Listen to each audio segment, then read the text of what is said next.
Did someone say cookies?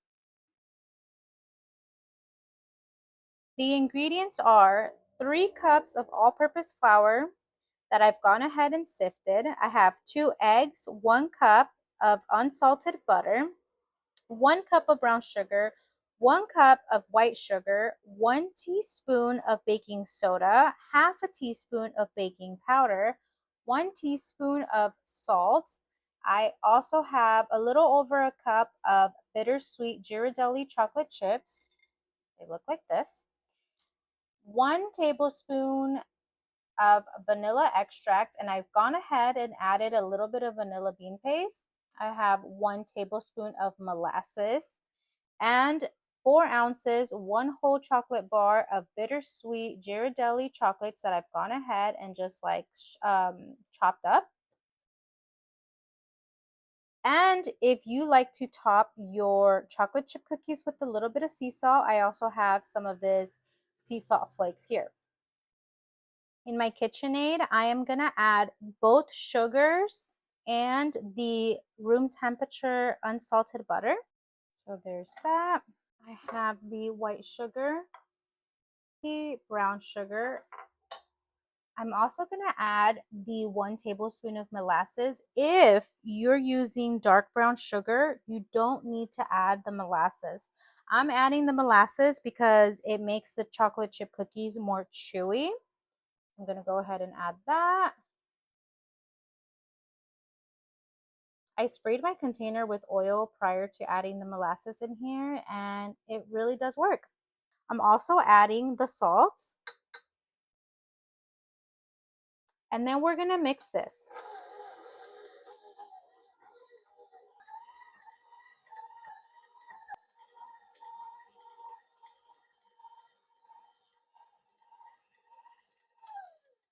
Okay, it's been about 3 minutes. I'm going to go ahead and scrape the bowl and then mix again.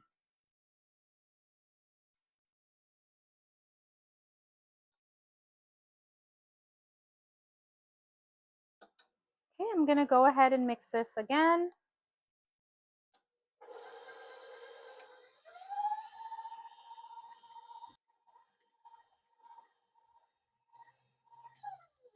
It was about 30 seconds or so, maybe 1 minute.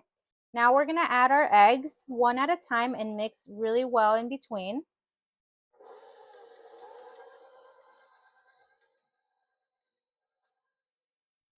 The reason we do 1 egg at a time is because we want to give the sugar enough time to absorb the moisture.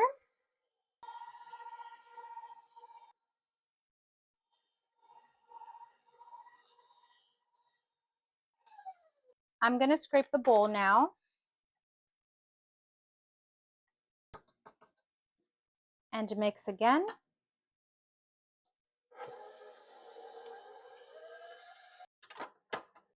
Okay, I'm going to scrape the bowl again.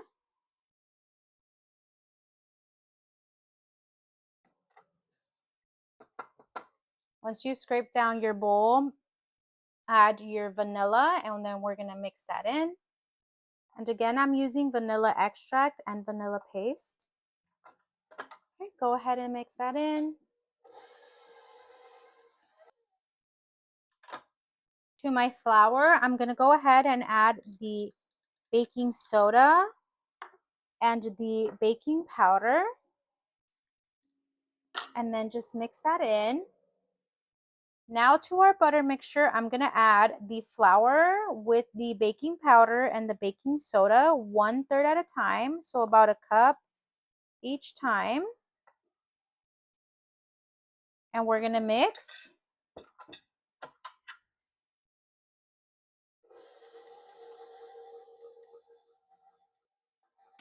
It doesn't have to fully be mixed in because we're still adding the remaining of the flour. So again, another cup.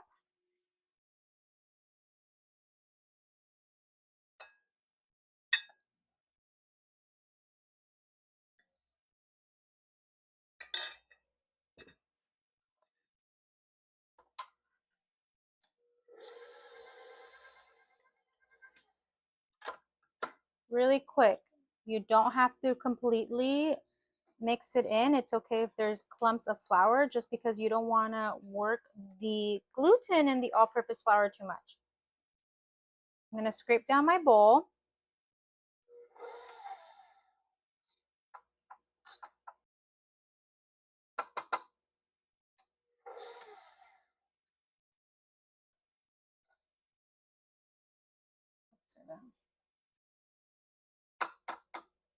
With your remaining cup of flour, I am going to mix in my chocolate chips and I'm going to mix in the chocolate shavings. If you don't like chocolate in every bite of your cookie, I say you don't add the chocolate shavings. Then I'm just going to mix this in.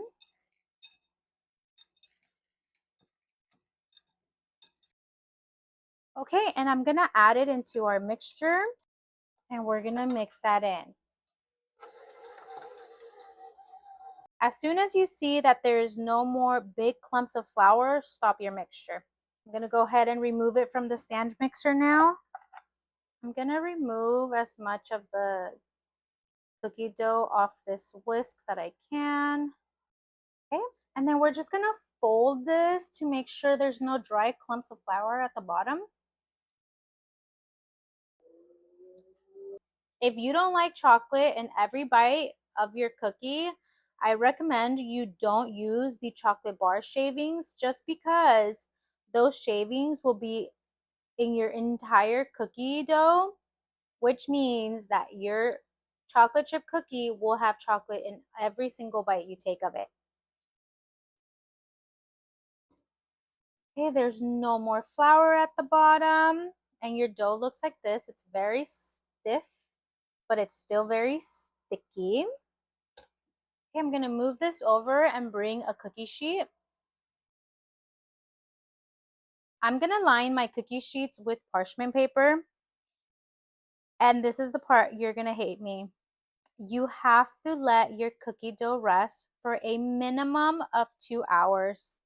I prefer overnight, but 2 hours will do. So let's scoop the cookies.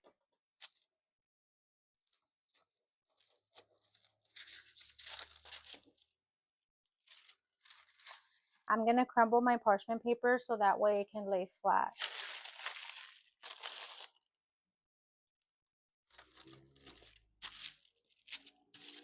There you go.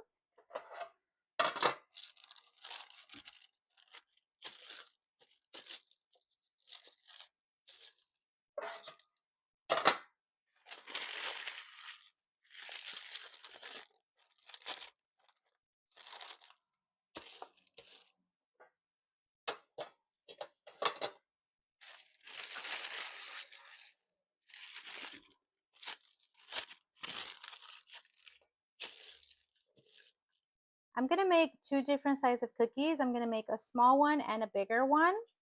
I'm gonna go ahead and scoop it onto the parchment.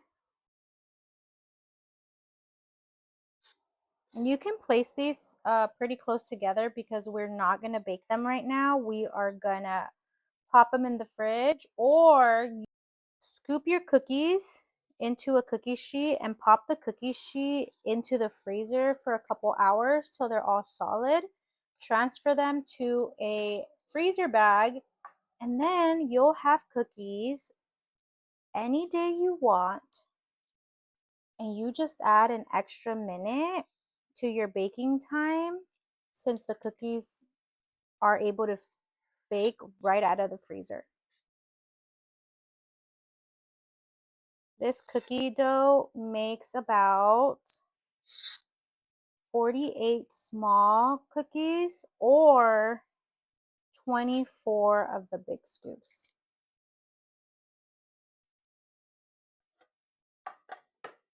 I'm going to scoop the big ones now.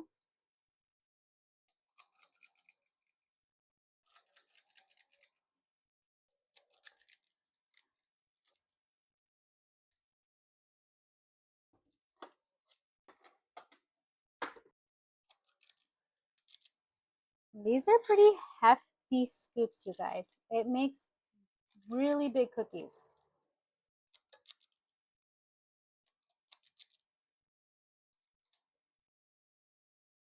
Okay, there's a little bit of cookie dough left, so I'm gonna grab one more baking pan.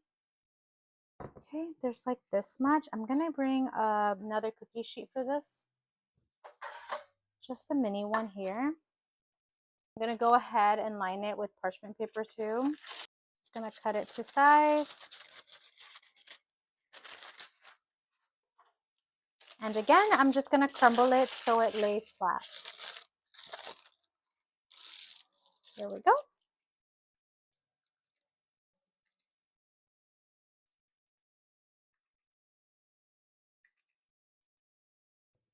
Okay, this is the last scoop. Okay, so this is how many cookies I was able to scoop.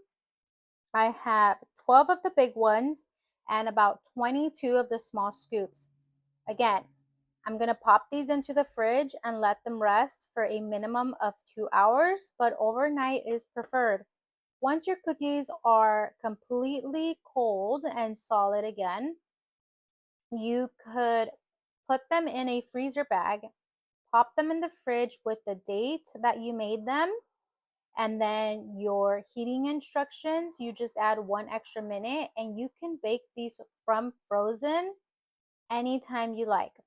So yeah, I'm gonna put these in the fridge and I will see you guys in a couple hours. Okay, it's been about 6 hours since we've made our cookie dough. They look like this. They're completely solid. We have our oven preheating to 350 and I'm going to bake these for about 10 to 11 minutes.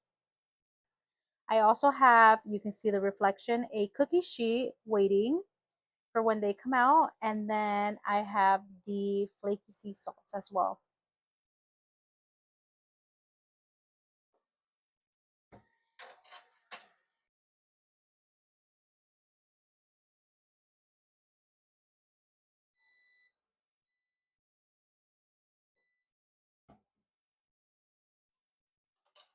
They look like this out of the oven. They're still very soft in the middle.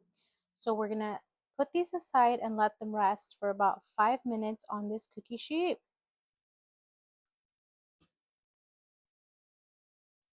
To two of the cookies, I'm gonna add flaky salt, and to the other two, I'm just gonna leave them as is. If you've never seen this salt before, it looks like this. It just looks like snow, really.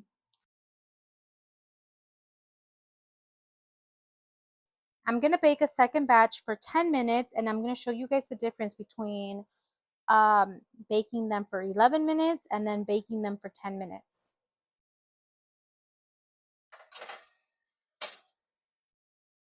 I'll see you guys in 10 minutes. After letting these cookies rest for 5 minutes, I'm going to transfer them to a cooling rack.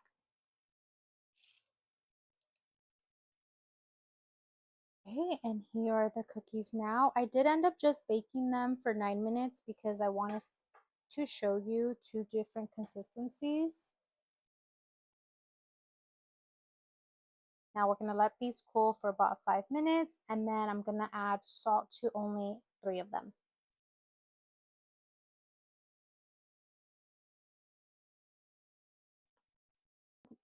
I wanted to show you that baking them at 11 minutes has them super crispy around the edges. The bottom is nice and toasty, but it's still very much soft on the inside. Okay, and then baking them at 9 minutes makes them super, super soft. Yes, your edges are still a little crispy and your bottom is still toasty, but it makes it so gooey. Remember that the baking time always depends on your oven. I don't know your oven. So my little Breville is so much more hotter and intense than my actual oven. So I always have to reduce the time. Okay, and here is a batch of the big cookie scoop. I went ahead and added some of those chocolate chips on top for you just to show you that you can make them look pretty. We're gonna let these rest for about 5 minutes. I almost I almost forgot, but I am gonna add some sea salt flakes to one of these.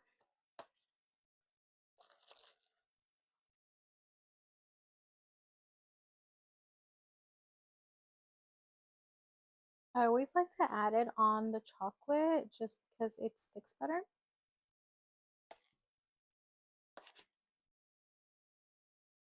Okay, it's been 5 minutes now. I'm gonna remove them from the cookie sheet and add them to this cooling rack. And these are giant, guys.